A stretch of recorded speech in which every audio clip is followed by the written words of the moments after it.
Hello मैत्रिणींनो, I hope तुम्ही मस्त आणि मजेत असणार। प्रीती क्रिएशन अँड व्लॉग मध्ये तुम्हा सगळ्यांचं हार्दिक स्वागत करते। मैत्रिणींनो, मी आज तुमच्यासाठी एक नवीन आयडिया घेऊन आलेली आहे। ते आहे म्हणजे कलश डेकोरेशन। उद्या नवरात्र चालू होत आहे, उद्या आपली घटस्थापना। त्याबद्दल मी केलेला आहे कलश डेकोरेशन।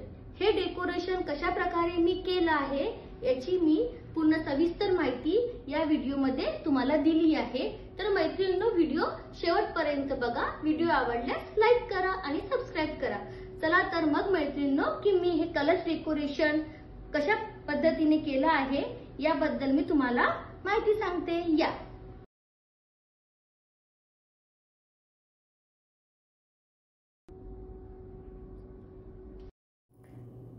मैत्रिणींनो, आपल्याला कलश डेकोरेशन करायसाठी लागणार आहे नारळ, लोटा, पेपरच्या सहाय्याने काही मदत लागणार आहे ते पेपर, कलशसाठी काही दागिने काढलेले आहेत ते, नथ दोनपैकी कुठली फिट होते ते बघणार, पिन्स, गळ्यातलं हे कलशसाठी चुनरी, कलरसाठी ड्रेस शिवायचा आहे तर कपडा घेतलेला आहे मी ग्रीन कलरचं, हे कलरसाठी मंगळसूत्र, हे कलरसाठी मी वापरणार आहे। तुम्ही ते व्हिडिओमध्ये बघा पूर्ण।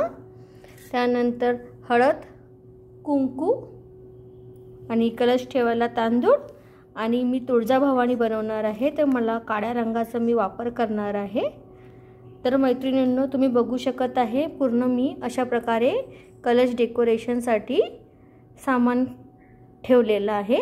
तर चला तर मग आता आपण कलश डेकोरेशन करू। मैत्रिणींनो, आपल्याला तुळजाभवानी बनवायचं आहे तर मी नारळला काळ्या कलरनी कलर करत आहे।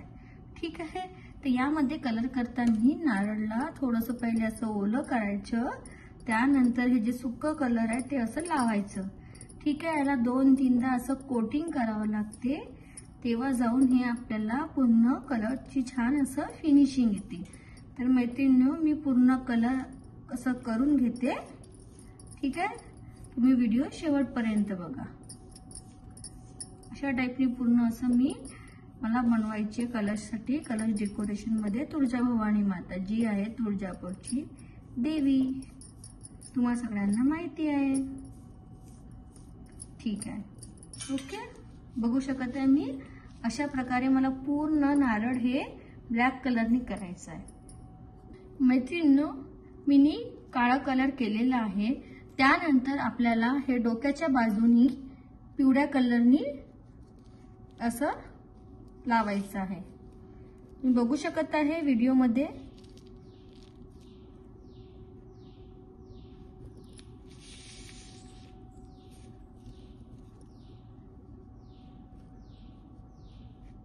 हे असं छान हे आपण देवीचं डोकं बनवत आहोत।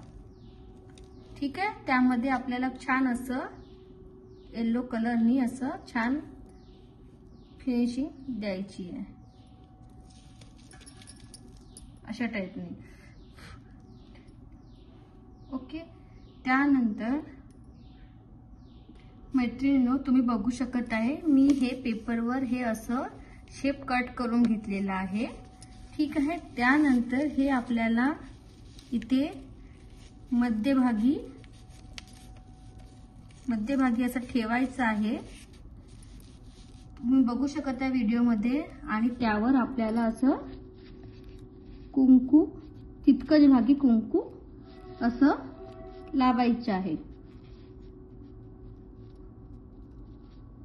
बघू शकत आहे तुम्ही। ठीक आहे, त्यानंतर हे आपलं असं रेडी होते। त्याकरिता मी हे पेपर तुम्हाला बोलली होती। त्यानंतर मी कलशसाठी एक ड्रेस शिवणार आहे। हे असं कलशवर ही तुळजाभवानी माता, त्यानंतर मी ह्या कपड्याचं हे जे कपडा दाखवलं होतं या कपड्याचं मला वाटतं इथे ड्रेस शिवायचा आहे. चला तर मी तो ड्रेस शिवते. मैत्रिणींनो, हे मी कलशसाठी आता ड्रेस असं बनवलेलं आहे. आता मी पुढचं तुम्हाला डेकोरेशन सांगणार आहे. चला तर मग बघू. हे उलन मॅट आहे. याचा व्हिडिओ मी टाकलेला होता. मी आशा करते की तुम्ही बघितलं असेल. हे उलन मॅट ठेवली, त्यावर मी कलश ठेवण्यासाठी प्लेटमध्ये तांदूळ घेतले आहे, ते ठेवले. त्यानंतर मी यामध्ये कलश ठेवलं. बघू शकत आहे, तुम्हाला छान असं दिसत असेल. त्यानंतर मी कलशला असं छान ड्रेस भोवती असं बांधून घेते. गळ्यातलं छान असं माळ.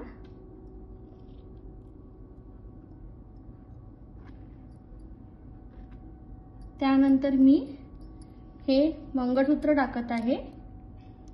मैत्रिणींनो, तुम्ही व्हिडिओ पूर्ण बघा. व्हिडिओ आवडल्यास लाईक करा. त्यानंतर आपल्याला या कलशला नथ सुद्धा घालायची आहे. त्यानंतर माझ्याकडे एक हे गळ्यातलं आहे आणि एक हे आहे. मला हे छान वाटत आहे तर मी हे घालत आहे.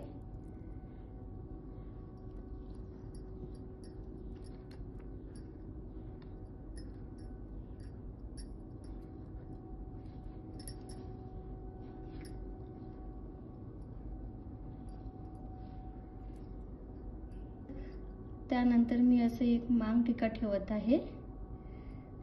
त्यानंतर मी नथ लावत आहे कलशला. मैत्रिणींनो, नथ कशी लागली कलशला सांगा मला. त्यानंतर मी कलशवर एक चुनरी ओढणार आहे.